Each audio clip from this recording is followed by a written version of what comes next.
हमने अभी तक वात रक्त के जो पिछले 4 सेशन हुए हैं उसमें वात रक्त का अन्योन्य आवरण किस प्रकार से उत्पन्न होता है वो देखा था।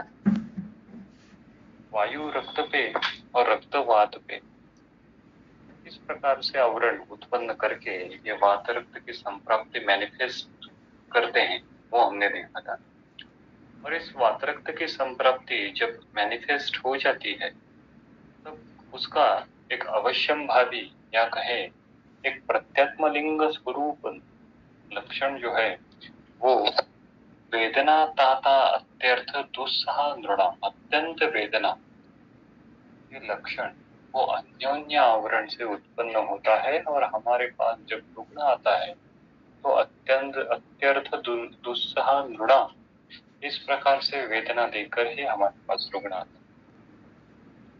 तो जब जब रक्त की इन्वॉल्वमेंट होती है तभी उस रक्त की इन्वॉल्वमेंट से वो वेदना की जो व्याप्ति है, वेदना की जो सिविरिटी है वो बढ़ जाती है। हमने फिर जो विशेष वात रक्त के प्रकार थे, वातादिक, पित्तादिक, कफादिक या फिर रक्तादिक, ये जो 4 प्रकार चरकोक्त है उनका क्लिनिकल प्रेजेंटेशन किस प्रकार से है वो भी देखा था। और फिर इस वात रक्त का साध्यासाध्य चरकोक्त जो है उसके बारे में हमने चर्चा की थी। और इस उपद्रव में जो वात रक्त का एक थोड़ा सा हटके, थोड़ा सा क्या कहें हम उसको कि जो दोष दुष्य सम्मूर्छना है वो दोष दुष्य सम्मूर्छना के लॉजिक से थोड़ा सा हटके एक प्रकार का उपद्रव वात रक्त में उन्होंने वर्णित किया है, वो है मोह। एतैहि उपद्रवैहि वर्जम मोहेन एकेन वा, ऐसा चरकोक्त वचन है। सभी उपद्रव एक तरफ और मोह नाम का जो उपद्रव है वो एक तरफ। तो this is also the one of the what we can say the unique presentation of the vata rakta with regard to the complication. So the moha is a specified unique complication or we can say the upadrava narrated for the vata rakta. तो फिर हमने ये भी देखा था कि वात रक्त में ही ये क्यों लिखा और इस मोह का इतना महत्व क्यों। तो ये जो वात रक्त की जो प्रधान संप्रति है उसमें कृष्णम संदोषे रक्तम इस प्रकार का विधान है।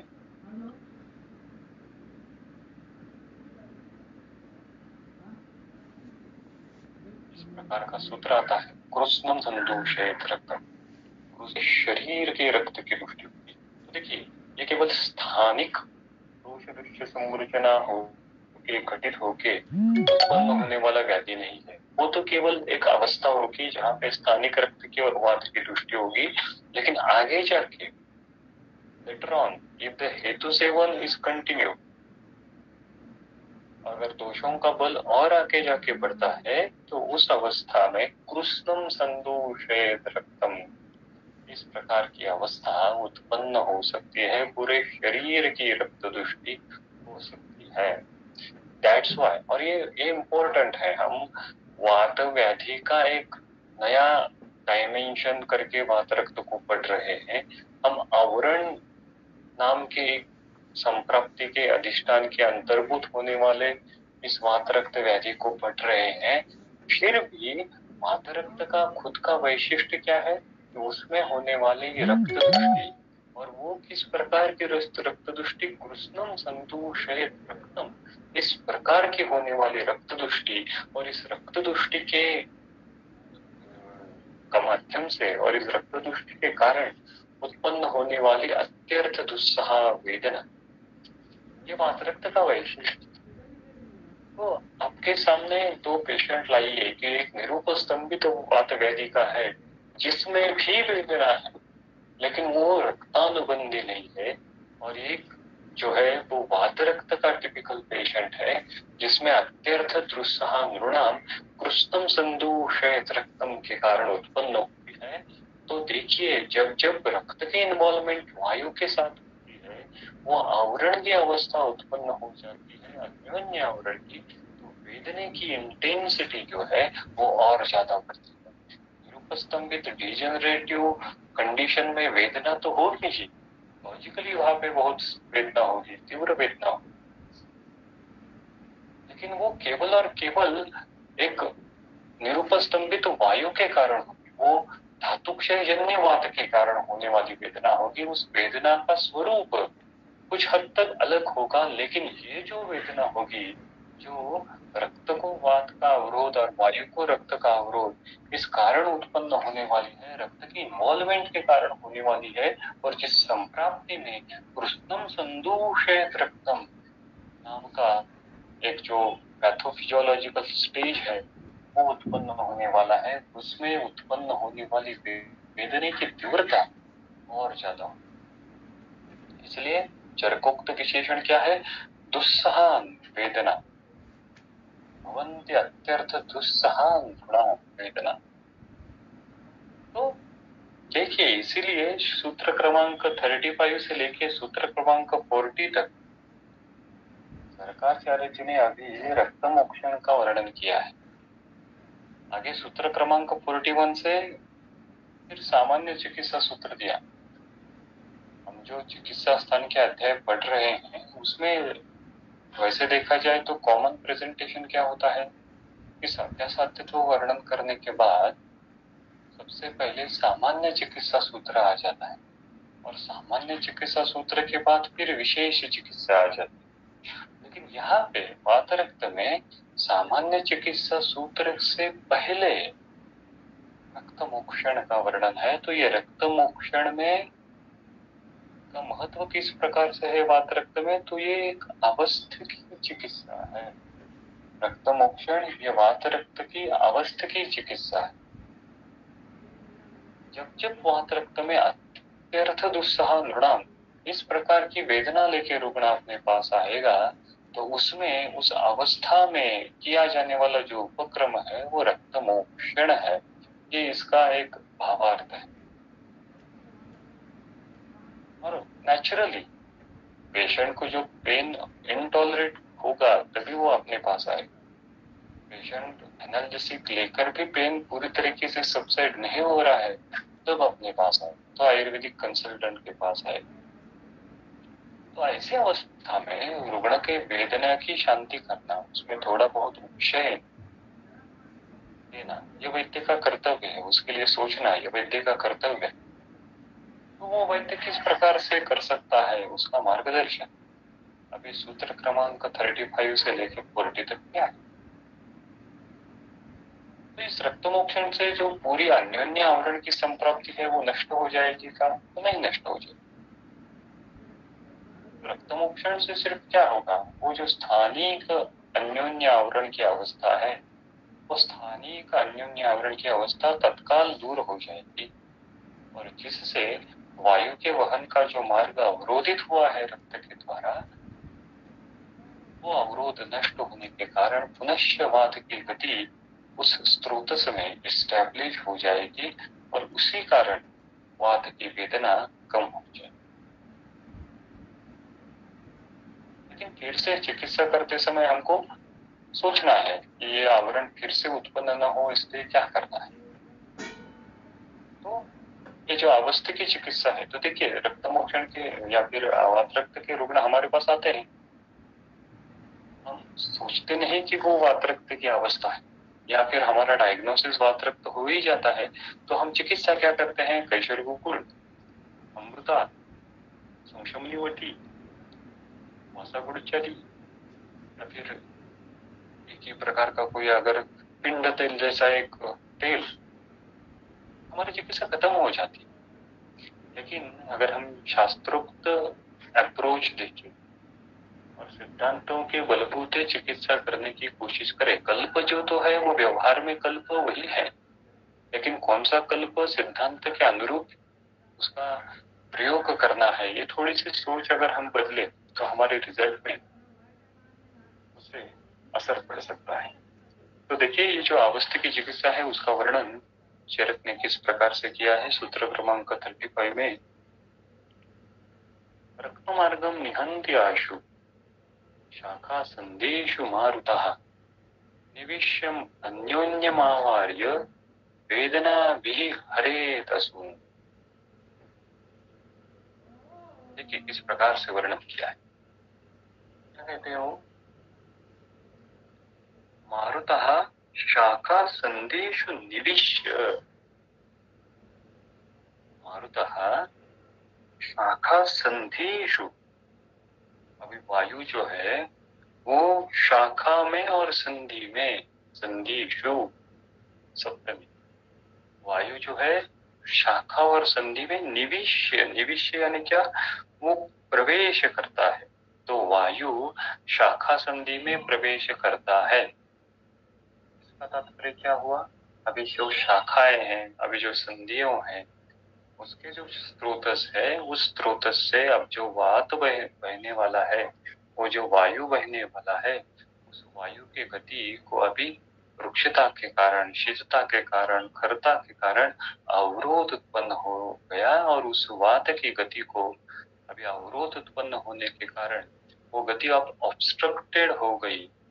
उसका नाम है मारुतः शाखा संधिषु निविश्य। अभी शाखा संधि के जो स्रोतस है, उस स्रोतस में बहने वाले वात को अभी ऑब्स्ट्रक्शन उत्पन्न हो रहा है। उसका मतलब मारुतः शाखा संधिषु निविश्य, इस प्रकार से है। यह अनुमान हमने किससे लगाया? यह अनुमान हमने चरक सूत्र 12 वातकला कलीय अध्याय में से जो वात प्रकोप की संकल्पना है इससे लगाया कि उस तथा विदेशु शरीरेषु वायु आश्रयं गत्वा आप्यमानः प्रकोपम आपद्यते। इस प्रकार का डेफिनेशन, इस प्रकार का वर्णन वहां पे वात प्रकोप का है, वो हमने देखा है। उसी प्रकार से मारुतः शाखा संधिषु निविश्य। और फिर क्या होता है? आगे उन्होंने लिखा है रक्त मार्गम आशु निहंती। वायु जो है वो शाखा संधि में प्रवेशित हो जाता है, वायु के वहन को अभी शाखा संधि में अवरोध उत्पन्न हो जाता है, और वो होने के बाद, वो वात प्रकोप होने के बाद वो क्या करता है? रक्त मार्गम आशु निहंती। रक्त मार्गों को वो त्वरित, इंस्टेंटेनियसली, बहुत ही शीघ्रता से अवरोधित करता है। वायु के द्वारा रक्त का मार्ग अब अवरोधित हो जाता है। तो मारुतः शाखा संधिषु निविश्य और रक्त मार्गम आशु निहंति। अभी देखिए इसकी चक्रपाणी जो टीका है वो, उसमें उन्होंने क्या वर्णन किया है? वातशोणितस्य रक्तहरणार्थं रूपम आह रक्त मार्गम इत्यादि। रक्तस्य मार्गम मारुतो निहंति शाखा संधिषु निविश्येति शाखा संधिषु स्थित्वा तदस्य वायुना रक्त निरोधा। वात के द्वारा रक्त का मार्ग अन्योन्यम आवार्य, रक्तेन वातम वातेन च रक्तम आवार्य वात रक्तम वेदना भी हरेत असुन। तो मारुतः शाखा संधिषु निविश्य और रक्त मार्गम आशु निहंति, ये होने के बाद अन्योन्य आवार्य, वायु और रक्त एक दूसरे का मार्ग अवरोधित कर जाते हैं। देखिए सबसे पहले शाखा संधिषु हो गया, उसके बाद रक्त दुष्टि होने के कारण रक्त के मॉलिक्यूल द्वारा वायु के मार्गों को अवरोधित किया जाने लगा। तो वात की दुष्टि जो है, वात के वहन को अवरोध जो है वो रक्त ने उत्पन्न कर दिया। अब और फिर उसी प्रोसेस के कारण वात का प्रकोप हुआ, और ज्यादा वात की गति ऑब्स्ट्रक्टेड हो गई। जो ऑब्स्ट्रक्टेड गति वाला जो वायु है वो नॉर्मल फिजियोलॉजिकल कहे या फिर पैथोलॉजिकल कहे, रक्त के मॉलिक्यूल को फिर अपनी जगह से लेकर दूसरी जगह पे डिपॉजिट करने लगा, और जिसके कारण रक्त की जो नॉर्मल गति है, रक्त की जो नॉर्मल फिजियोलॉजिकल मूवमेंट है वो हैम्पर होने लगी, और इसी का ही नाम अन्योन्य आवार्य है, अन्योन्य आवरण है। वैसे देखा जाए आवरण ये संकल्पना केवल वात की है। कोई अन्य चीज वात की गति को अवरोधित करे तो उसको हम आवरण करते हैं, लेकिन यहाँ पे देखिए रक्त की गति को भी वात ने अवरोधित किया है, तो उसका आवरण कहाँ है? तो एक वर्णन करने की संप्राप्ति का पिक्चराइजेशन आपके सामने हो। ये करने के लिए इस प्रकार से अन्योन्य आवार्य ये शब्द प्रयोग यहाँ पे किया है। तो अन्योन्यम आवार्य, और इस अन्योन्य आवार्य होने के कारण क्या होता है, वेदना भी असुन हरे,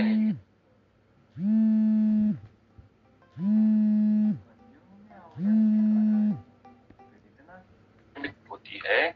और ये जो वेदना रहते हैं वो इतने तीव्रता रहते हैं, और ये फिर वेदना की इंटेंसिटी जो है वो इतनी ज्यादा आगे जाके बढ़ सकती है कि असून हरे, असून यानी क्या, प्राण। तो ये वेदना आगे जाके प्राण को भी हरण कर सकती है, वेदना भी हरित असून। तो वातरक्त की जो अवस्था है वो लाइटली लेने की नहीं है, वो कैजुअली लेने की नहीं है। उस वातरक्त की इमरजेंसी कंडीशन, उस वातरक्त की, या हम कहें क्रिटिकल कंडीशन भी उत्पन्न हो सकती है। और उस क्रिटिकली अवस्था में रुग्ण अत्यंत दुस्सह वेदना लेकर अपने पास आता है, तो ऐसी अवस्था में अगर वो वेदना शांति नहीं हो गई, वो जो अन्योन्य आवरण नष्ट नहीं हो गया, तो फिर वे रुग्ण का प्राण भी जा सकता है, वेदना भी हरे असुर। देखिए यहाँ पे वर्णन करते हुए उन्होंने शाखा संधिषु मारुतः निविश्य इस प्रकार से वर्णन किया है। तो केवल ये शाखा संधि में ही होगा क्या? प्रायः वातरक्त जो है वो आदो और पादो अंगुल्य इस प्रकार से उत्पन्न होता है, ऐसा वर्णन किया है। वो क्यों किया है वो हमने देखा, लेकिन जरूरी नहीं कि हर बार उत्तान ही वातरक्त उत्पन्न हो। कई बार ऐसा हो सकता है कि मारुतः मेदोवः मज्जावः अस्थिवः संधिषु निविश्य। कई बार ऐसा हो सकता है मारुतः हृदय, हृदयस्थ जो धमनी है, हृदयस्थ जो स्रोतस है, उसमें निविष्य, जिस प्रकार से वो बाह्य निविष्य हो सकता है, उसी प्रकार से वो अभ्यंतर गंभीर भी मातरक्त की उत्पत्ति कर सकता है। और ऐसी अवस्था में वेदना भी हरित असून इस प्रकार की कंडीशन भी उत्पन्न हो सकती है। जैसे सबको समझ में आए, इसलिए आज की परिभाषा में मायोकार्डियल इंफ्राक्शन की कंडीशन है सीवियर पेन, और उस सीवियर पेन के कारण वेदना भी हरित असून इस प्रकार की संकट, इस प्रकार का प्राण संकट उससे उत्पन्न होता है। तो कहने का तात्पर्य है कि मायोकार्डियल है क्या, तो मायोकार्डियल इंफ्राक्शन को जानने का एक तरीका वातरक्त की दृष्टिकोण से हम देख सकते हैं, और अन्य विभिन्न दृष्टिकोण हो सकते हैं, लेकिन एक दृष्टिकोण वो भी। तो वातरक्त की कहने का तात्पर्य, वातरक्त की जो वेदना है वो अन्योन्य आवरण के कारण इतनी तीव्र प्रकार की हो सकती है जिससे असुन हरित प्राण भी जा सकते हैं। तो इसमें अभी ऐसी जो तीव्रता वेदना उत्पन्न हो रही है, तो ऐसी अवस्था में फिर क्या करना है?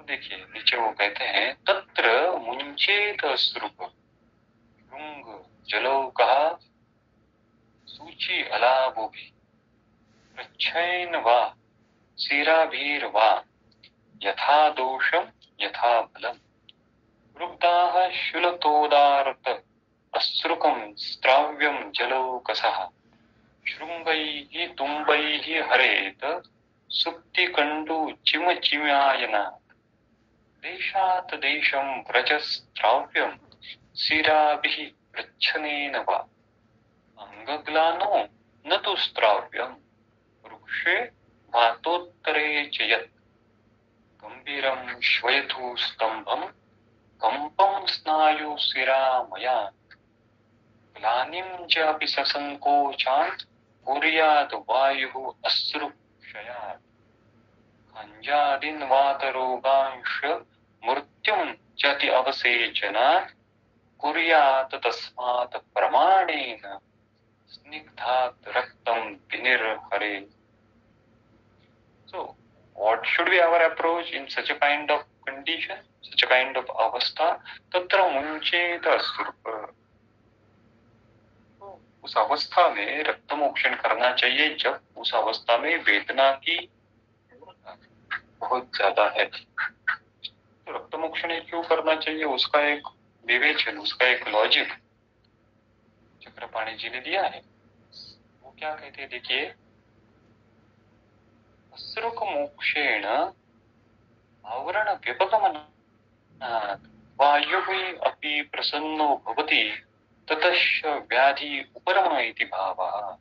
अश्रुक मोक्षणेन, अश्रुक मोक्षणेन यानी रक्त मोक्षण से क्या होता है, आवरण व्यपगमनात्, वो साक्षात रक्त धातु बाहर निकलने के कारण जो संप्राप्त अधिष्ठान है, उस संप्राप्त अधिष्ठान से ही हम दुष्ट रक्त धातु निकालते हैं. तो उसका परिणाम ये होता है कि वायु के वहन को अवरोधित करने वाला जो दुष्ट रक्त है, वो अगर निकलने के कारण, वो अभी कम होने के कारण वायु का अवरोध जो है वो नष्ट हो जाता है.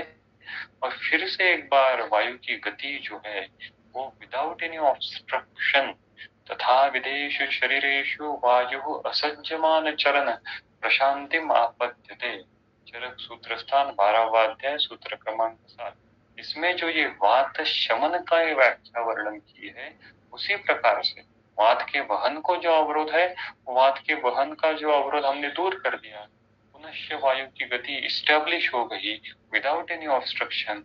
तो उसका वर्णन यहाँ पे किस प्रकार से कहा है, प्रसन्नो भवति. वायु अभी प्रसन्नो भवति, इसका तात्पर्य क्या है, अभी वात की गति को कोई भी अवरोध नहीं है. वायु अपनी नॉर्मल फिजियोलॉजिकल गति विदाउट एनी ऑब्स्ट्रक्शन से बह रहा है. ऐसी जब कंडीशन अचीव हो जाती है तो नेचुरली वात प्रकोप कम हो गया तो वेदना भी कम हो जाएगी. तो इसलिए उन्होंने कहा है कि इस अवस्था में रक्त मोक्षण करना चाहिए. तो देखिए, इसमें से जो सूत्र क्रमांक 40 है, उस सूत्र क्रमांक 40 की जो आखिर की लाइन है, उसमें वो कहते हैं, कुर्यात तस्मात् प्रमाणेन स्निग्धात रक्तम विनिर्हरे. कुर्यात तस्मात्, तस्मात् means that's why, due to which, इसीलिए आपको क्या करनी, यस्मात् तस्मात् ऐसा रहता है ना. तो ये तस्मात्, कुर्यात, करें, क्या करें, स्निग्धात रक्तम प्रमाणेन विनिर्हरे. स्निग्धा, ये इम्पोर्टेंट है, ये शब्द इम्पोर्टेंट है. स्निग्धात, स्निग्धात यानी क्या, रुग्ण को स्निग्ध करके फिर रक्तम विनिर्हरे. तो ये स्निग्ध शब्द यहाँ पे क्यों आया, केवल ऐसा कह सकते थे कुर्यात तस्मात् प्रमाणेन रक्तम विनिर्हरे, नहीं, उन्होंने डेलिबरेटली यहाँ पे स्निग्धात रक्तम विनिर्हरे इस प्रकार की योजना की. ऐसा क्यों किया उन्होंने. भट्टाचार्य जी ने भी जब ये वात रक्त की चिकित्सा शुरू कर दी, उनका वर्णन उन्होंने शुरू कर दिया, तो उन्होंने क्या लिखा, स्निग्धस्य वात शोणितो, स्निग्धस्य वात शोणितो. सबसे पहले रुग्ण को स्निग्ध करना चाहिए, रुग्ण को स्नेहपान करना चाहिए. और इस स्नेहपान करने के बाद, स्नेहन करने के बाद फिर आप उसका रक्त मोक्षण कीजिए. स्निग्धात रक्तम, यही क्या कहते हैं, स्निग्धात रक्तम विनिर्हरे.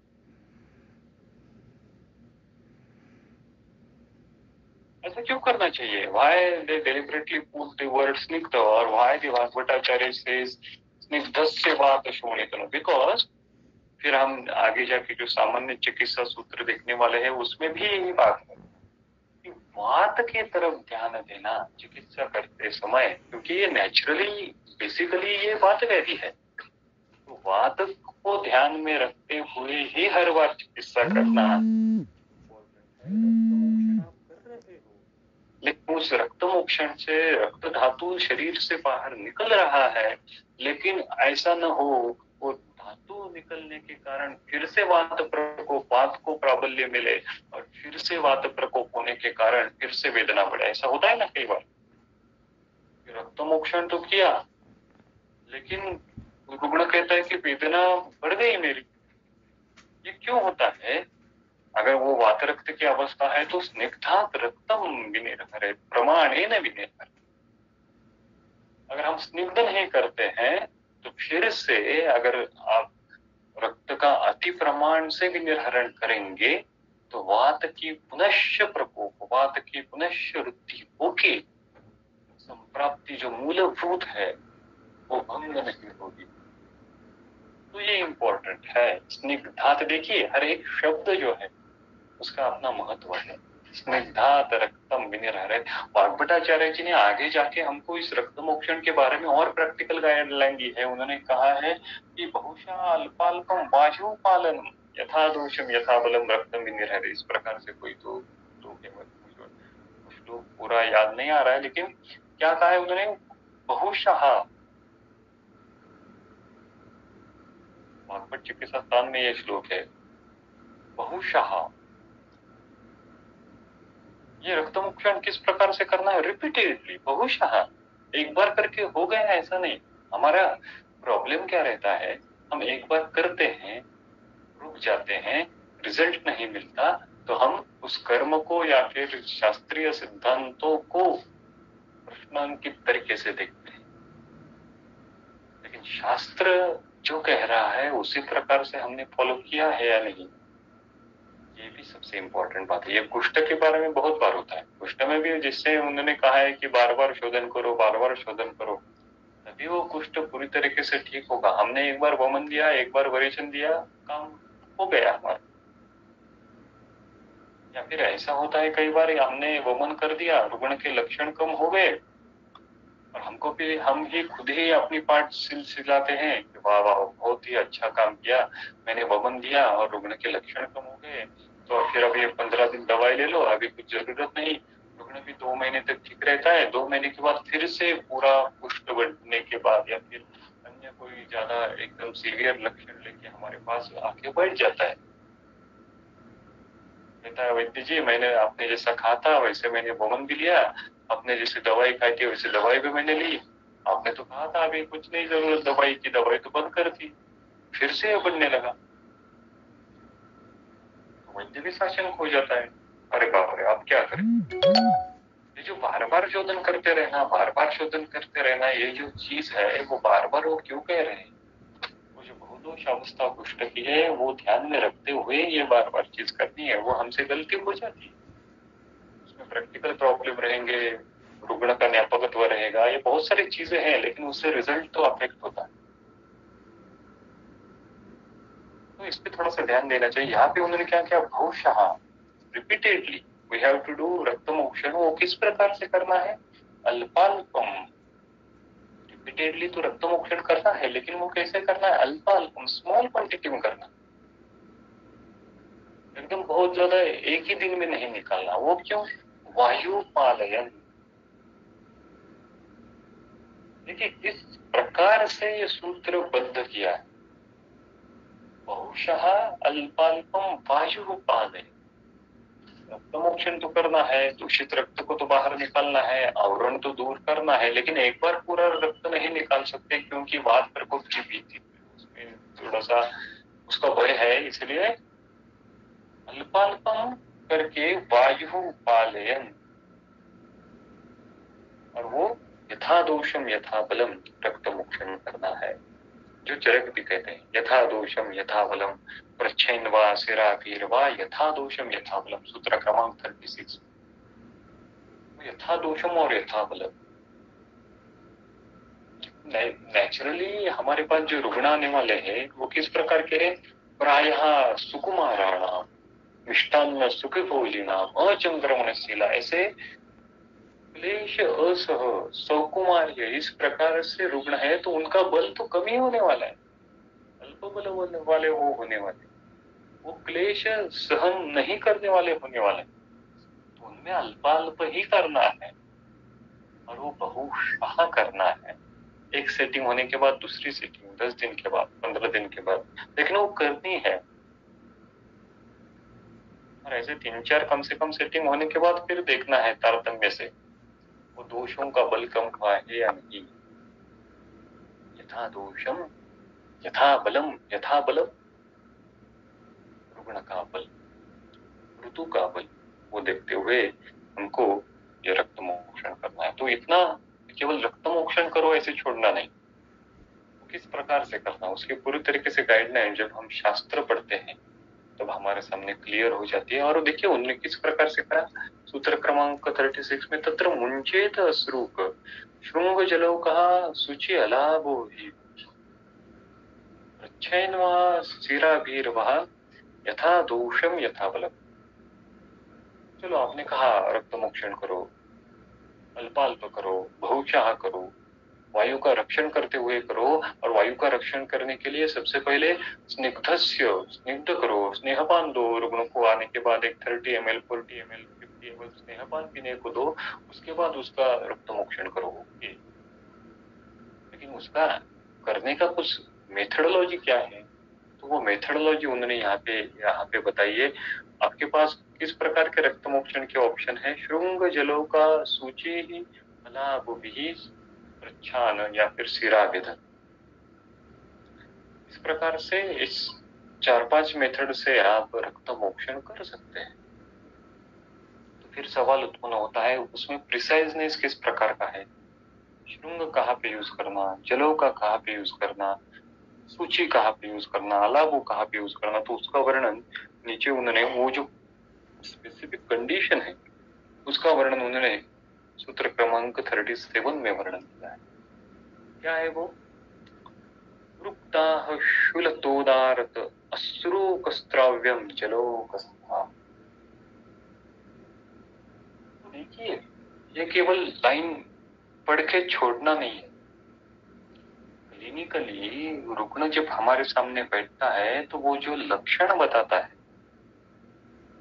उन लक्षणों को ध्यान में रखते हुए उसको कैटेगराइज करते हुए स्पेसिफिकली किस प्रकार का रक्त मोक्षण इस अवस्था में यूजफुल होगा वो प्रिसाइज नहीं हमको लाना है। रक्त मोक्षण मात्र रक्त में सभी करते हैं, लेकिन हमको और एक स्टेप आगे जाना है, वो प्रिसाइजनेस लाना है, वो यूनिकनेस लाना है, शास्त्र के प्रति और ज्यादा समर्पित भाव लेके हुए और शास्त्र से नजदीकियां बना। तो क्या कहा उन्होंने, रुक्दाह शूलतोदार्थ अस्त्रुक स्त्राव्यम जलो। जब रुक वेदना राग यानी अरक्तता,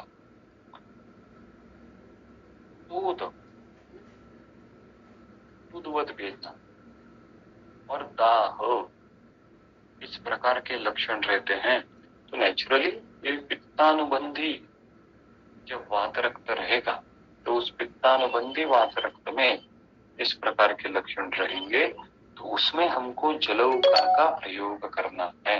वहां पे सिरागद करके, वहां पे प्रच्छान करके, श्रृंग करके उतना रिजल्ट नहीं मिलेगा जितना जलौका करके मिलने वाला है। इसलिए हमने पिछले बार सूत्र क्रमांक 24 से लेके 28 तक जो विशेष लक्षण थे, वाताधिक्य के, पित्ताधिक्य के, कफाधिक्य के या फिर रक्ताधिक्य वात रक्त के, वो पढ़े थे। वो इम्पोर्टेंट है, क्लिनिकल प्रेजेंटेशन है वो। तो ऐसे प्रकार की अवस्था में जो पित्तानुबंधी है तो उस अवस्था में जलौका का प्रयोग करना है। तो वो डायरेक्टली उस व्याधि अधिष्ठान पे ही जलौका का प्रयोग करना। जब रुक दाह शूलतोदार्थ अश्रुकम इस प्रकार का प्रेजेंटेशन रहता है। फिर आगे कहते हैं वो श्रृंगई ही तुम्बई ही हरेत सुप्ति कंडू चिमिचिमायनाथ। श्रृंग और तुम्बी का प्रयोग कब करें, चिमचिमायन इस इस प्रकार का लक्षण रुग्ण कहता है, सुक्ति कहता है, गंडू कहता है। देखिए यहाँ पे दाह ये ज्यादा नहीं है, वेदना वो भी इतनी ज्यादा नहीं है, लेकिन चिमचिमायन और सुक्ति इस प्रकार का लक्षण रुग्ण लेके आता है। ऐसी अवस्था में श्रृंगई ही तुम्बई ही है, श्रृंग और तुम्बी से वो दूषित रक्त का हरण करना है। हमने पिछली बार देखा था कफाधिक वात रक्त में इस प्रकार की अवस्था उत्पन्न हो सकती है, तो उसमें हमको श्रृंग और तुम्बी का रक्तमोक्षण ज्यादा रिजल्ट दे सकता। आगे मैंने लिखा सूत्र क्रमांक 38 में, देशात् देशं व्रजत् स्त्राव्यम सीराभिः प्रच्छनेन वा। तो सीराव्यध या फिर सीरा मोक्षण और प्रच्छान इनका प्रयोग कब करें? देशात् देशं व्रजत्, देशात् देशं व्रजत् यानी क्या? जब वेदना ये अनियत रहती है, वेदनाओं का कोई स्पेसिफिक स्थान नहीं रहता। रुग्ण कहता है कभी एक देश में, एक प्रदेश में वेदना है, एक हाथ में वेदना है, फिर अगली बार कहेगा कि वो पैर में भी वेदना हो रही है, फिर कहेगा पैर में नहीं है, अभी तो मेरे उदर में वेदना है, फिर अगली बार कहेगा कटि प्रदेश में वेदना है। ऐसे देशात देश, एक देश से दूसरे देश में होने वाली देशात देश व्रजम, इसी प्रकार की अनियत वेदना, स्थानांतर प्रसरणशील होने वाली जो वेदना है, अगर उसी प्रकार की अवस्था है तो उसमें सीराव्यथ या फिर प्रच्छान करना चाहिए। क्योंकि वात रक्त की जो सम्मूर्छना जो है वो सीराओं के माध्यम से होती है, और इसलिए वात रक्त में कई बार जो वेदना उत्पत्ति होती है वो स्टेबल नहीं होती। वो एक देश में और या फिर एक देश से दूसरे देश में होती है, क्योंकि एक प्रदेश का रक्त दुष्ट होने के बाद वो लक्षण व्यक्त करता है, फिर दूसरे प्रदेश का रक्त ये ज्यादा मात्रा में दुष्ट होने से उस प्रदेश में लक्षणों की उत्पत्ति हो जाती है। ऐसी अवस्था कई बार क्लिनिकली उत्पन्न हो गई, तो ऐसी अवस्था में प्रच्छान और सीराभिध करना चाहिए। तो देखिए, तो हमने रक्तमोक्षण का महत्व बताया, आचार्यों ने रक्तमोक्षण किस प्रकार से करना चाहिए, स्निग्ध प्रकार के रुग्ण को करना चाहिए, अल्पाल्प बहुशः जैसा वाग्भट कहते हैं उस प्रकार से करना चाहिए। रुग्ण का क्लिनिकल प्रेजेंटेशन देखते हुए वो पित्तानुबंधी है या कफानुबंधी है, या फिर कहे कि सार्वदेहिक रक्त दुष्टि है, एक प्रदेश से लेकर दूसरे प्रदेश में वेदना हो रही है, इस प्रकार का अगर क्लिनिकल पिक्चर है तो स्पेसिफिकली किस प्रकार का रक्तमोक्षण करना चाहिए वो भी हमको गाइडलाइन मिली। और ये होने के बाद फिर रक्तमोक्षण किस प्रदेश से नहीं करना चाहिए, या फिर हम कहें कि कॉन्ट्रा इंडिकेशन फॉर द रक्तमोक्षण, उसका वर्णन भी उन्होंने यहाँ पे किया है। अंगग्लानो न तो स्त्राव्यम,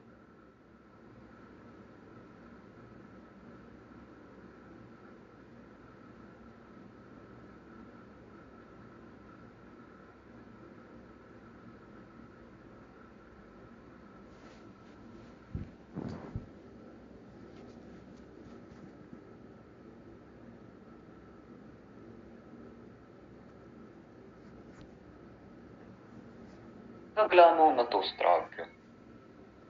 अंगग्लानो, ग्लानि का मतलब देखिए, ग्लानि की व्याख्या क्या की उन्होंने, अंगग्लानो इति अंग शोषे, जहाँ पे क्षय है, जिस अवयव में शोष है, धातु क्षय है, मसल वेस्टिंग है, ऐसी अवस्था उत्पन्न हो गई है तो वहां से रक्तमोक्षण नहीं करना चाहिए। स्पेसिफिकली अंग ग्लानो ऋतुस्राव्य, या फिर दूसरी अवस्था उन्होंने बताई रक्तमोक्षण की कॉन्ट्रा इंडिकेशन, वृक्षे वातोत्तरे ऋतुस्राव्य। अगर वायु का प्राबल्य ही ज्यादा है, वृक्षता ही ज्यादा है, ऐसी अवस्था में उस प्रदेश से, उस शरीर से रक्तमोक्षण नहीं करना चाहिए। सर्वदेहिक वृक्षता है, सर्वदेहिक वातोत्तर अवस्था है, ऐसी अवस्था में रक्तमोक्षण नहीं करना चाहिए। So basically they are narrating the two basic contraindication for the रक्तमोक्षण, even though the patient is having a clinical presentation of अत्यर्थ दुस्सह नृणाम, ऐसी अवस्था में भी हम इस रक्तमोक्षण की उपक्रम उस पेशेंट में इंटरवेन नहीं कर सकते अगर अंग ग्लानो दोष है, या फिर देखिए संप्राप्ति अधिष्ठान में ही अगर शोष उत्पन्न हो रहा है तो उस अवस्था में हम उस जगह से रक्तमोक्षण नहीं कर सकते। या फिर दूसरी अवस्था रुक्षता, रुक्ष वातोत्तर अवस्था है, उस अवस्था में भी हम रक्तमोक्षण उस जगह से नहीं कर सकते। तो थोड़ी ये असाध्यता की तरफ जाने वाली कंडीशन हो गई, क्योंकि वेदना ज्यादा है, इसका मतलब जो आवरण है वो ज्यादा दृढ़तर हो गया है, और फिर ये वृक्षता ज्यादा होने के कारण, अंग ग्लानो ज्यादा होने के कारण शोष है, इसका मतलब भी वहां पे वातोत्तर अवस्था ही है। तो ऐसे अगर अवस्था है तो उसमें हम रक्तमोक्षण नहीं कर सकते, तो वात का जो आवरण है वो वायु का जो आवरण है वो कम नहीं हो सकता, उससे वो वेदना उसी प्रकार से तीव्रतर रह सकती है। तो ये बेसिक कॉन्ट्राइंडिकेशन यहाँ पे है, अंग ग्लानो ऋतुस्राव्यम वृक्षे वातोत्तरे तो चल। लेकिन ऐसा कहने के बाद भी क्लिनिकल प्रैक्टिस में गलतियां तो हो जाती है। ये हमने रक्तमोक्षण ये प्रथम अवस्था की चिकित्सा है ऐसे समझ के अगर वात रक्त के रुग्ण को रक्तमोक्षण कर दिया, लेकिन अगर वो अंग ग्लानो या फिर वृक्ष वातोत्तर ऐसी अवस्था है और उसमें अगर हम रक्तमोक्षण कर रहे हैं तो फिर किस प्रकार का उपद्रव या फिर किस प्रकार की गंभीर अवस्था उसमें उत्पन्न होगी, उसका वर्णन उन्होंने नीचे सूत्र क्रमांक 39 में किया है। क्या है वो? गंभीरम श्वयतु स्तंभम कंपम स्नायु शिरामयान ग्लानिम चापि ससंकोचाम कुर्याद वायु असुरप क्षया। अगर ऐसी अवस्था में वृक्षे वातोत्तरे या फिर अंग ग्लानो, ऐसी अवस्था में अगर रक्तमोक्षण उस जगह से हमने किया तो क्या होगा? गंभीरम श्वयतु, डीप रूटेड शोथ वहां पे उत्पन्न हो सकता है। तो ये शास्त्र पढ़ते हैं तो हमको समझ में आता है कि ये वैद्यकृत अपराध है, हमने जो गलती की है उसका परिणाम स्वरूप यहाँ पे हो गया। नहीं तो दिमाग में क्या विचार आएगा, अरे ये कोई तो एडेड इन्फेक्शन हो गया, कोई तो ये दूसरा ही उसमें उपद्रव या फिर दूसरा ही कोई तो नया व्याधि वहां पे उत्पन्न हुआ। लेकिन शास्त्र कहता है अगर अंग ग्लानों की अवस्था है जहाँ पे रक्तमोक्षण नहीं करना है, वहां पे अगर आप रक्तमोक्षण कर रहे हो तो उससे वो जो वात जो है वो ज्यादा मात्रता से, ज्यादा तीव्रता से प्रकोपित हो जाएगा और वो गंभीर श्वेतु उत्पन्न करेगा। तो स्तंभ, सीवियर स्टिफनेस वहां पे हो सकता है, कंप, स्नायु शिरामयान ग्लानिम च अपि संकोचा। तो वात का एक बार प्राबल्य बढ़ गया तो वो किस प्रकार का लक्षण उत्पन्न करेगा वो कह नहीं सकते, लेकिन वो जो लक्षण उत्पन्न करेगा वो अश्रुक्षय होने के कारण, उत्पन्न होने वाले होने के कारण वो ज्यादा, क्या कह सकते हैं उसको, ड्रास्टिक सिम्टोमेटोलॉजी वहां पे उत्पन्न होती। तो इस प्रकार की जो स्पेसिफिक अवस्था है, क्लिनिकल अवस्था है, उसको भी ध्यान में रखना है कि रक्तमोक्षण ये प्रधान इंटरवेंशन मातृत्व का है ही, लेकिन ये स्पेसिफिक अवस्था में हम वो रक्तमोक्षण नहीं कर सकते। खांजादीन मातरोगांश मृत्युम च अति अवशेषणा, ये भी अवस्था उत्पन्न हो सकती, मृत्युम च अति अवशेषणा। तो इसलिए वायु पालयन, वायु को ध्यान में रखते हुए ही हमको रक्तमोक्षण करना है। जैसा चरकाचार्य जी ने आखिर के लाइन में लिखा, स्निग्धात रक्तम विनिर्धारित, पेशेंट को स्निग्ध करते हुए ही हमको रक्तमोक्षण करना है। अगर हम स्निग्ध अच्छे प्रकार से करते हैं तो अगर रक्तमोक्षण की मात्रा ही थोड़ी बार ज्यादा हो गई तो उससे थोड़ा सा वैद्य को डर नहीं हो। स्निग्धात रक्तम विनिर्धारित, इसी प्रकार से देखिए कि वात रक्त में रक्त मोक्षण ये जो प्रथम इंटरवेंशन है, या फिर हम कहें कि वात रक्त की जो अत्यर्थ दुस्साह वेदना करके लक्षण रुग्ण हमारे ओपीडी में, हमारे हॉस्पिटल में आएगा, तो उस अवस्था में ये रक्त मोक्षण चिकित्सा करके हम रुग्ण का वेदना शांति उस प्रकार से कर सकते हैं। तो ये बहुत ही ब्रॉड एस्पेक्ट है।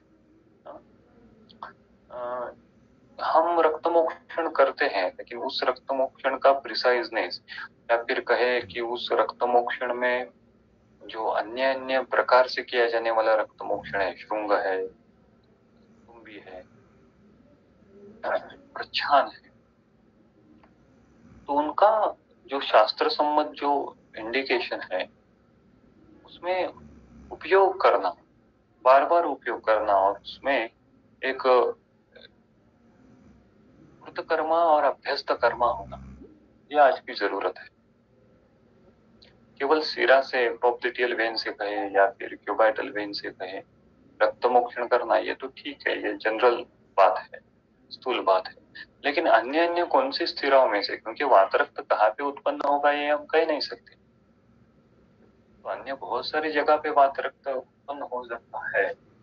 मन्यागत सिरा से रक्त मोक्षण कैसे करना है, गुरुगत सिरा से रक्त मोक्षण किस प्रकार से करना है, वाग्भट ने सूत्र स्थान में इस सिरा वेद वर्णन के लिए एक चैप्टर ही डेडिकेट किया है। तो वहां पे विभिन्न स्थानों से, विभिन्न सिराओं से रक्त मोक्षण किस जगह से हम कर सकते हैं उसका वर्णन है।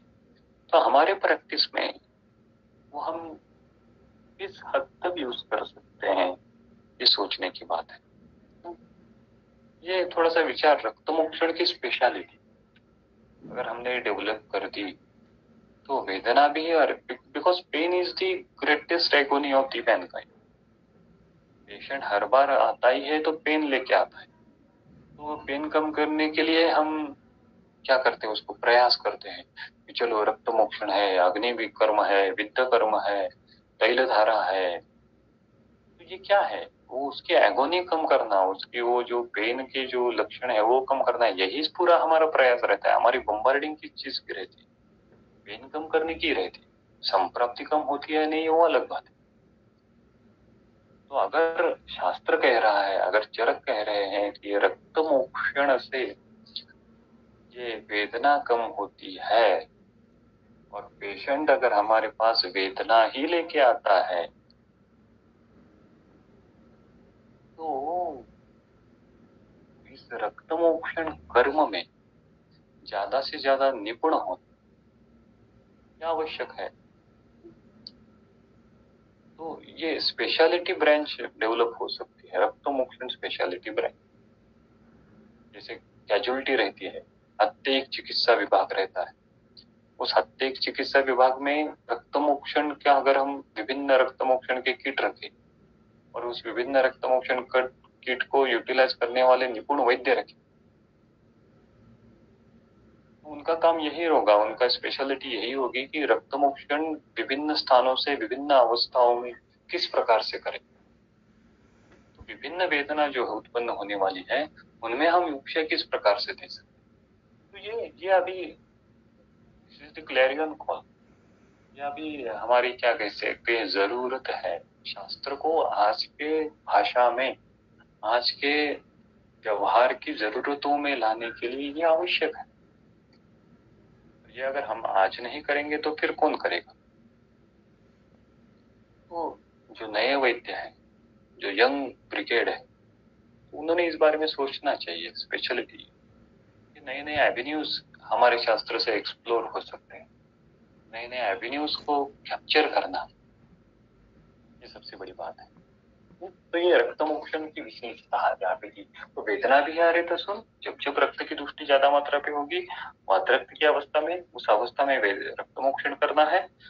अन्य कोई अवस्था है स्पेसिफिक जहाँ पे आवरण की अवस्था उत्पन्न होकर वेदना उत्पन्न हो रही है, जैसे हम गुदरसी में करते हैं रक्त मोक्षण, तो ऐसी अवस्था में भी वो रक्त मोक्षण टिपिकल कौन सी जगह से करना है, किस अवस्था में करना है, ये जानना, उसमें निपुणता लाना, ये महत्व की बात है। तो ठीक है, तो उसके बाद सूत्र क्रमांक 41 में मात्रक का चिकित्सा सूत्र कहें या फिर कहें कि विरेचन का वर्णन, विरेचन के महत्व इस सूत्र में वर्णित किया है कि मात्रक में विरेचन का क्या महत्व है। विरेचः स्नेहयित्वा आदौ स्नेहयुक्तैः विरेचनैः वृक्षैर्वा मृदुभिः शस्तम् असकृत् बस्तिकर्म च सेकाभ्यङ्गप्रदेहान्न स्नेहा प्रायो अविदाहिनः वातरक्ते प्रशस्यन्ते। तो देखिए, सबसे पहले सूत्र क्रमांक 35 से लेके 40 तक अवस्थिकी चिकित्सा का वर्णन यानी रक्तमोक्षण का वर्णन किया।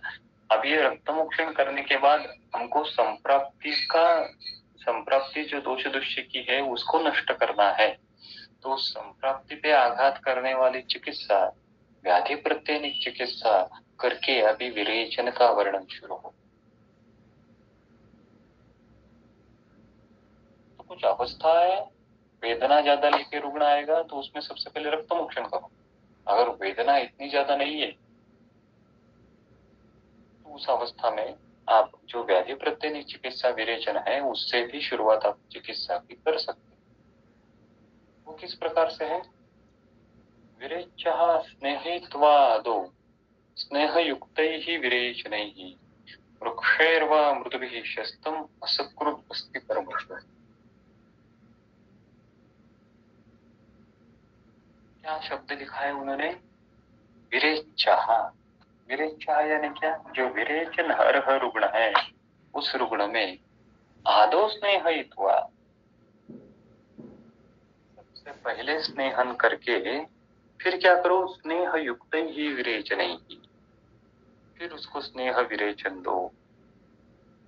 देखिए, सूत्र 40 के पास सूत्र 41 है, 41 है, बीच की टीका आप निकाल लीजिए। वो यादव जी त्रिकम जी आचार्य जी ने वहां पे इंट्रोड्यूस की है, इसलिए हमको वो लग रहा है कि 41 के बाद टीका है फिर 41 है। जब चक्रपाणी टीका लिखी गई वो अलग लिखी गई, वो कंटिन्यूअस थी। मूल अग्निवेश संहिता थी वो कंटिन्यूअस थी। तो 40 में स्निग्धात रक्तम विनि रह रहे थे, उसके बाद तुरंत आदो स्नेहित्वा स्नेह युक्त विरेचन है। तो तुरंत ये दो सूत्र में स्नेह शब्द 3 बार आता है। स्निग्धात रक्तम विनि रह रहे थे, आदो स्नेहित्वा स्नेह युक्त विरेचन ही। तो इतना स्नेह का महत्व वो कह रहे हैं कि रक्तमोक्षण करते हुए भी सबसे पहले आपको स्निग्धात रक्तम करना है, विरेचन करते हुए भी सबसे पहले विरेचन तो करना है, लेकिन आदो स्नेहित्वा सबसे पहले स्नेहपान करो, स्नेहपानोत्तर रुग्ण को विरेचन दो, वृक्ष विरेचन मत दो। स्नेहपान न देते हुए विरेचन मत दो। और जब विरेचन देना है तो वो विरेचन भी स्नेह युक्त ही विरेचन ही, स्नेह युक्त ही विरेचन ही। विरेचन कल्प भी कैसा दो? स्नेह युक्त ही विरेचन। देखिए, तो कितना वात का विचार किया है। आप इस सूत्र पे सोचिए जरा, कितनी सुंदरता से स्निग्ध शब्द, स्नेह शब्द यहाँ पे जोड़ा गया है। क्यों? क्योंकि बार बार हमको इम्फसाइज करते हैं कि वायु पाल है, वात की तरफ ध्यान दो। कर्म तो कर रहे हो, लेकिन वो कर्म वातरुद्धि के हो सकते हैं, रक्तमोक्षण वातरुद्धि का हो सकता है, विरेचन अपधातुक्षय वातरुद्धि का हो सकता है। वायु के तरफ ध्यान दो। एक बार एक कर्म किए या नहीं फर्क नहीं पड़ेगा, लेकिन अगर ये कर्म गलत तरीके से कहे गए तो वात का जो प्राबल्य बढ़ने वाला है वो रुग्ण को ज्यादा कॉम्प्लिकेटेड अवस्था में लेके जाए। तो इसलिए बहुत ही, क्या कह सकते हैं उसको, कैजुअल अप्रोच यहाँ पे नहीं लाना। आज 30 ml, कल 60 ml, कल 90 ml, 120 ml हो गए एवरेज, ऐसा नहीं। हम कुछ इंट्रोड्यूस कर रहे हैं तो वो शास्त्र सम्मत है या नहीं, ये ध्यान वैद्य ने हर बार रखना है। अगर ऐसा रखता है वैद्य तो रिजल्ट में फर्क पड़ जाता है। स्नेहयित्वा आदौ स्नेह युक्त ही विरेचन, युक्त, युक्त शब्द है, युक्त। स्नेह विरेचन ही भी नहीं लगता, स्नेह विरेचन ही करते हैं तो उसका अर्थ अलग होता। स्नेह युक्त ही विरेचन, स्नेह शब्द स्नेह युक्त ही, युक्त यानी अलॉन्ग विथ, विरेचन के साथ स्नेह अलॉन्ग विथ। तो विरेचन कल्प है, उस विरेचन कल्प में हमें स्नेह ऐड कर दो। स्निग्ध गुण अलग है और स्नेह युक्त ही विरेचन ही अलग है। यष्टि स्निग्ध है, तैल स्नेह युक्त ही विरेचन, तो वो तैल स्नेह युक्त ही ऐड करके हमको वो विरेचन देना है। ये भी स्पेसिफिक गाइडलाइन विरेचन के लिए चरकाचार्य जी ने। तो जब विरेचन देंगे तो वो स्नेह युक्त ही देना है। स्नेहयुक्त देना है यानी किस प्रकार का दे सकते हैं? स्नेहयुक्त विरेचन प्रैक्टिकली कौन से है ये, और बाकी का जो सिद्धांत है उसके ऊपर चर्चा हम अगली बार करेंगे। आज हम यहीं पे रुकते हैं। अगली बार इस सूत्र का और अच्छी तरीके से अर्थ जानने की कोशिश करेंगे और फिर आगे जो स्पेसिफिक वाताधिक वात रक्त की चिकित्सा है, वो वाताधिक वात रक्त की चिकित्सा समझने का प्रयास करेंगे। फिर से एक बार कह रहा हूँ, ये बहुत ही प्रैक्टिकल है। आपके पास इस प्रकार के रुग्ण आते होंगे, आते ही है, होंगे या आते ही है। केवल हमारी दोष दृष्टि भवेत वैद्य, चरकाचार्य जी ने कहा है कि दोष दृष्टि हमारी उस प्रकार की डेवलप होनी चाहिए।